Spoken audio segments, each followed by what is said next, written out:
প্রিয় দেশবাসী, আমরা সবাই জানি ছাত্র নাগরিকদের অংশগ্রহণে যে আমাদের সফল গণঅভ্যুত্থানটি হয়েছে সেটির পরপরই বাংলাদেশ পুলিশ সদস্যরা তাদের কর্মস্থল থেকে নিজেদেরকে প্রত্যাহার করে নিয়েছে।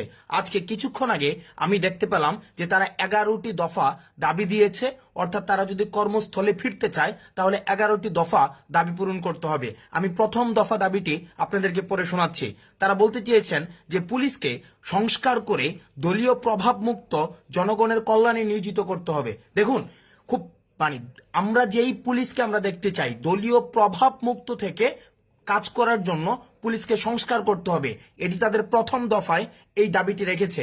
এবং এই দাবির সংস্কারের যে জায়গাটি, এটি সম্পূরক একটি জায়গা তারা যুক্ত করেছে।